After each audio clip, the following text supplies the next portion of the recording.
Hi guys! Welcome to my YouTube channel. My name is Grace M. At alam kong sobrang tagal nyo nang hinihintay ang review ko sa product na to. At ayun nga guys, i-review ko na ang Dayan 35 pills. Update ko to simula nung ginamit ko to. So ngayon guys, nakagamit na ako nito ng 6 pieces. Ayan. 6 pieces. So, ibig sabihin, 6 na buwan ko na siyang ginagamit, guys. Maraming nagtatanong kung totoo bang effective to, kung nakakakinis ba talaga to ng may mga pimples, at kung totoo bang nakakapayat to, kung nakakalaki ba to ng boobs, at kung maganda siyang gamitin bilang birth control. Marami sa akin nagtatanong kung paano rin to gamitin, guys. Sa totoo lang. Ang dami kong nababasa doon sa comment section ng vlog ko nung time na nireview ko to. So, nung time kasi na yun, guys, isang buwan ko pa lang siyang ginagamit. So, ngayon ko lang mapapatunayan kung effective ba to o hindi. Dahil 6 months ko na siyang ginagamit. So, itong product na to, guys, ay nabili ko to sa Watsons. At pwede rin kayong bumili nito sa Mercury Drug. Huwag kayong bibili sa mga online dahil hindi nyo sure kung safe siyang gamitin. Nabili ko to siguro mga 689 pesos sa Watsons. Ayan. Ito siya, guys. Ayan siya. Ito yung last kong ginamit. So, ayan. Tuturo ko sa inyo kung paano siya gamitin. Sa totoo lang. Kasi marami pa rin talagang nalilito kung paano gamitin tong pills na to. So, meron ako ditong bago. Itong bago na to, guys, hindi ko alam kung bakit magkaiba sila ng size ng packaging. Kasi, tingnan nyo, guys, itong bago na to, mas malaki kumpara dito. Itong maliliit na to, binili ko to sa Watson. Pero, meron din naman ako nabili dito sa Mercury Drug. Kasing size nito. Pero ito, binili ko lang to nung nakaraan. At, ayan, kung mapapansin nyo, guys, medyo mataba siya kumpara dito. Hindi ko alam, siguro nagbago na sila. At meron din siya ditong, kitang-kita yung hawis na. Meron din siya ditong ayan guys, parang pag binuksan mo siya, ayan, binuksan ko siya. Hindi ko pa siya gagamitin, pero binuksan ko na para sa inyo. Hindi ko alam kung anong purpose nito, ba't may ganyan siya. Ano ba ito? Ganyan din. So, ayun. Sa mga nalilito kung paano gamitin to, ituturo ko sa inyo, guys. Alam ko dito, hindi naman lahat naiintindihan nyo kasi nga English yung nakasulat dito. At nakadikit siya. Bago na nga talaga siya. Ayan. Sobrang nakakatamad basahin ito dahil sobrang haba ng note ng mga paalala tungkol dito. Pero syempre, mas mahalaga pa rin na basahin nito. Ayan. Ito yung laman niya, guys. Sa mga nagtatanong kung paano gamitin to at nalilito pa rin talagang gamitin to, at sa mga first timer na gagamit ng product na to, guys, hindi siya mura. Kasi nga, mahal tong pills na to. Halos konting kembot na lang, 700 pesos na. Pero, bumibili pa rin talaga ako kasi nga nakita ko yung worth niya. Yung effectiveness niya. Maganda siya. So, ayun guys. Ituro ko na sa inyo. Kunyari, nagka-mens kayo ng linggo. Yun yung mens na unang araw ng mens nyo. Para to sa mga first timer. Unang araw ng mens nyo. Linggo. Nagkaroon kayo ng linggo. So, may makikita kayong Sunday dyan. Yang araw na yan, kung Sunday kayo dinatnan, etong Sunday din na to, ang iinumin nyo.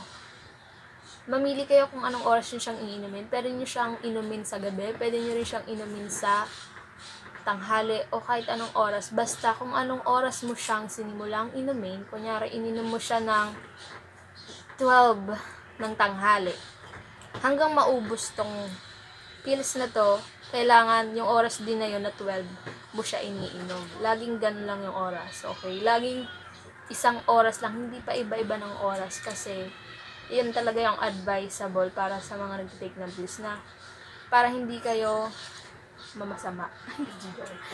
Totoo nga. So, ayun. Pag Sunday kayo dinatnan, Sunday din dito ang iinumin nyo.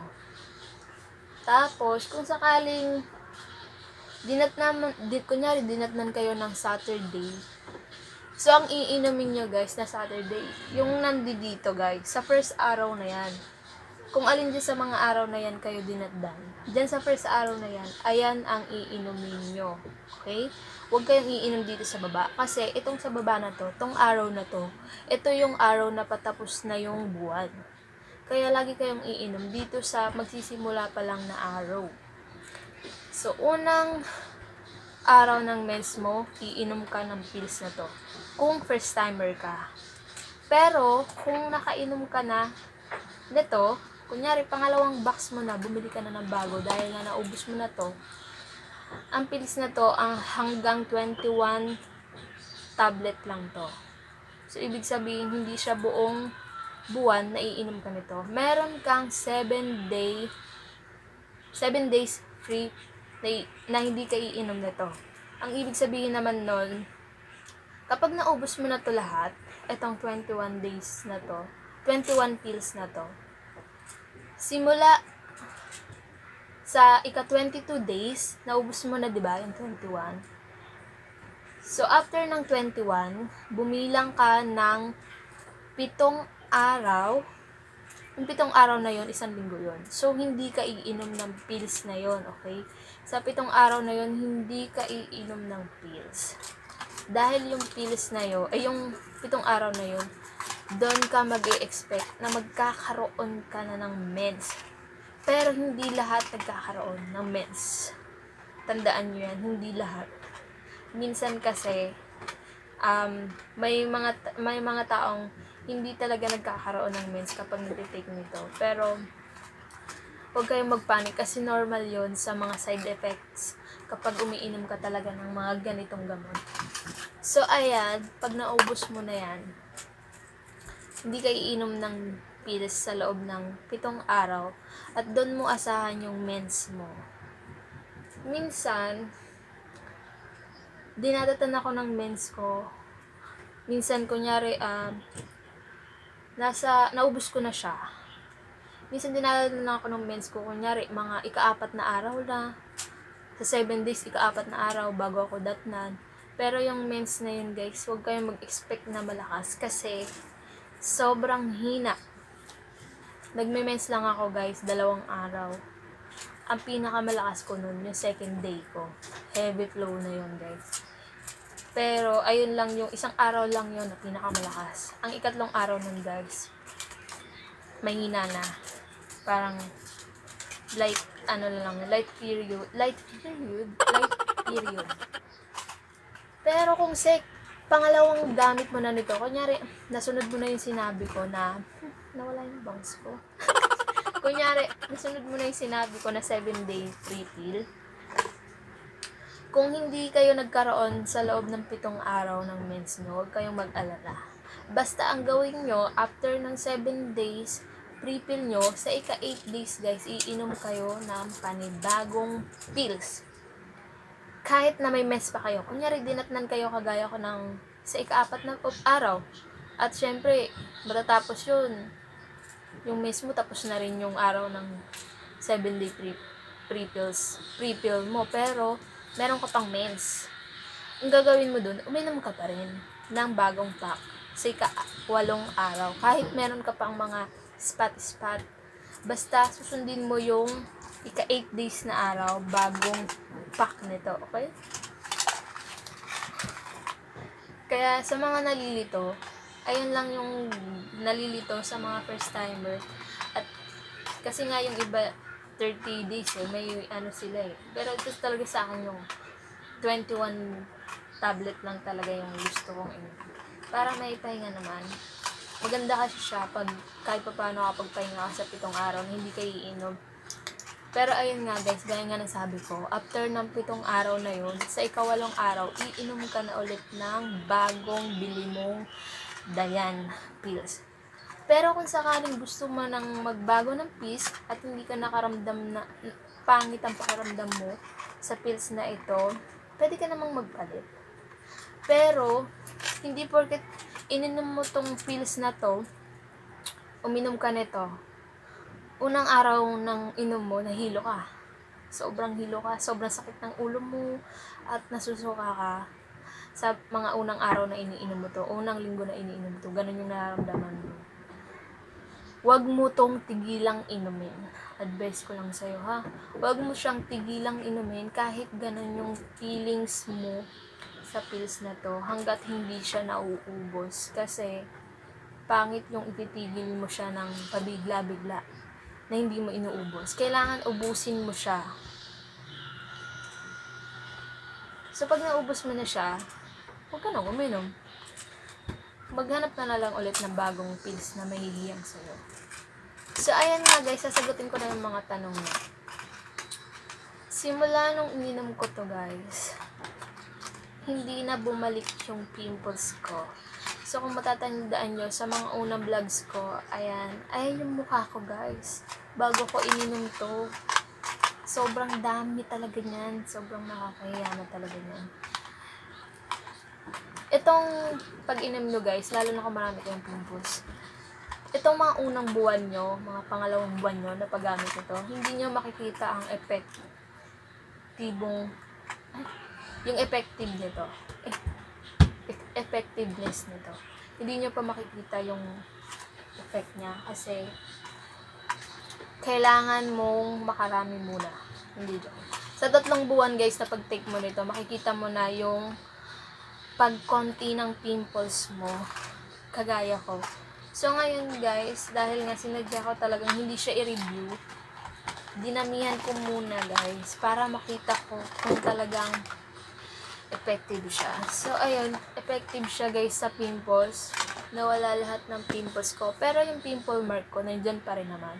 Ang maganda lang kasi dun guys, kahit hindi ako gumamit ng mga beauty products, hindi na talaga bumalik yung pimples ko. Ayan, nakikita nyo guys. Ayan. Ayan guys, yung nakikita nyo yan, yung dati pa yan, peklat yan ng dati kong pimples. Ayan. Hindi pa siya nagla-lighten. At hindi naman talaga ganun kainis yung mukha ko. Totoo lang. Pero guys, itong malapit na akong magkaroon, nagkaka-pimples ako. Pero isa lang. Hindi na yun talaga kahit saan, sabay-sabay sila. Ito, isa lang na pimples. After nun, magkakaroon na ako. Kaya hindi na lumalala yung pimples ko. Hindi na siya dumadami. Kahit hindi ako gumagamit ng mga pagandang produkto, hindi na ako kinakabahan kasi parang ang laki na ng tiwala ko sa product na to guys. Sobrang ganda niyang gamitin. Pero, syempre, pag may maganda na epekto, meron din pangit. May pangit din guys. Ang pangit naman sa product na to guys, may buwan na talagang sobrang sakit ng ulo ko. Siguro sa isang buwan, mga 3 beses ako inaatake ng sakit ng ulo ko, guys. Sobrang sakit. Para siyang mabibitak, guys. Sobrang sakit. Grabe. Hindi mo talaga ma-explain yung sakit. Parang may migraine. Hindi ko alam kung ito ba talaga yung dahilan ng pagsakit ng ulo ko o meron ba talaga akong migraine. Hindi kasi ako nagpapa-check up. So, ayan guys. Sobrang sakit. Parang mabibitak ang ulo ko. Pero, meron naman akong iniinom na gamot kapag sumasakit na yung ulo. Hindi ko na talaga matiis. Kasi guys, ang pagsakit ng ulo ko ay hindi na lang oras. Hindi kagaya sa una kong vlog na oras lang talaga. Sa akin hindi. As in buong maghapon siya guys. Sobrang sakit niya. Kaya kailangan mo talagang uminom ng gamot. Sa akin guys, iniinom ko Saridon. Ayun kasi yung pinaka-effective sa sakit ng ulo ko. Saridon talaga guys. Kasi, pag sobrang bitak na talaga yung ulo ko guys, umiinom lang ako ng Saridon.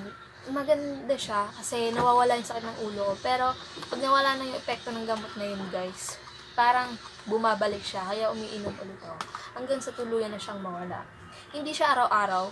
Siguro sa isang buwan, 3 beses ka magkakaroon ng sakit sa ulo. Pero hindi siya yung, kunyari sumakit ngayon, hanggang bukas, hanggang sa susunod na araw, sakit. Hindi ganun. Isang araw lang. Okay? Pero maghapon. Tapos, ang napansin ko naman dito guys, sa unang gamit ko nito, siguro sa mga ika-4 na buwan kong ginagamit to guys. Sobrang napapadalas yung pangangalay ng mga binti ko. Sobrang ngalay ng binti ko. Kunyari, lalo na sa gabi. Sa gabi ako inaatake ng pangangalay ng binti ko guys. Lalo na kapag katapos kong kumain ng panggabihan, ng dinner. Ayan. Hindi ako makagalaw, namumulikat. Sobrang pulikat. Ayan, sobrang pulikat. Minsan, pag tulog ako, nagigising ako. Sobrang namumulikat tong kamay ko. Masakit siya. Pero, dinidedma ko lang siya. Kasi, mas mahalaga sa akin yung hindi nababalik yung pimples ko. Pero siguro pag kailangan ko lang magpahinga, bawal naman kasi yung sobra. Minsan, kung sobra, nakakasama na rin guys. Ang maganda lang sa product na to, never nang bumalik yung pimples ko. At hindi rin ako guys tumaba. Pero, malaki yung braso ko, pero hindi ako mataba. Ayan guys, hindi ako mataba, hindi ako chubby. Ang kilo ko ay 50. Dumagdag yung kilo ko, pero dati, bago ko to i-take, yung kilo ko ay 53. Nabawasan, naging 50 na lang. Hindi ako tumaba dito. Pero ang napansin ko lang guys, lumaki dito yung puwet ko. Oo nga, seryoso. Lumaki siya. Napansin ko lang Hindi ko alam, siguro dahil sa hindi naman kasi ako tumaba eh. Kasi bago ko to i-take, yung kilo ko 53. Lagi ko siyang minomonitor. Yung kilo ko 53. Ngayon, 50 na lang. So, nabawasan ako ng timbang. Pero guys, disclaimer lang, hindi porket pumayat ako dito, papayat na rin kayo, ha? Kasi, hindi naman kasi sa lahat ng tao, para-parehas yung mga lamang loob natin na nahihiyang, hindi porket iyang sa akin, ihiyang sa'yo. Pero wala namang masama kung susubukan mo. Kung nakakasama sa'yo, maganda, itigil mo. Huwag mo nang ituloy, okay? So, ayun. Sa buhok naman, guys, nakita ko kasi sa mga side effect nito ay magkakaroon ng hair loss. Sa buhok naman, wala naman kasi makapal naman yung buhok ko. Hindi naman siya manipis, hindi naman siya nag-hair loss. Ayan. At, napansin ko guys, yung dito, hindi na masyadong mahaba yung mga buhok ko dito. Wala kasi since birth na rin kasi to guys eh. May balbas ako since birth na rin. Ayan guys, sana nagkaroon kayo may natutunan kayo sa product na to guys. Sana hindi guys, wait lang, may nakalimutan akong sabihin. Itong pills na to, kapag gumagamit kayo nito, kailangan ay every 6 months kayong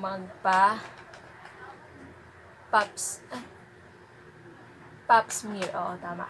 Pero ako hindi pa ako nakakapagpa-pap smear kasi parang natatakot ako. Masakit daw yun eh. Hindi joke. Hindi advisable talaga guys na kapag gumagamit ka nito ay mag-pap smear ka. Kahit once a year. Basta mag-pap smear ka, magpalinis ka. Para na rin naman sa'yo yun. For safety mo rin yun.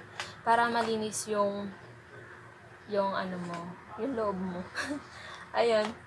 So, sa ngayon, hanggang dito na lang ang aking vlog. Sana nakakuha ka ng aral sa aking mga paalala tungkol dito. At kung may mga katanungan kayo, just comment down below. At kung hindi ka pa nagsusubscribe sa aking channel, please hit subscribe at hit mo na rin yung notification bell para ma-notified ka sa aking mga i-upload na videos. So, ayun guys, hanggang dito na lang ang aking video. Sana hindi ka na boring. Dala nga ng home quarantine ngayon. Kaya naisip kong mag-vlog. Alam kong sobrang tagal nyo nang hinihintay yung video ko tungkol dito. Dahil nga maraming nagtatanong. Pero sana may natutunan kayo. So, hanggang dito na lang ang aking vlog. Bye!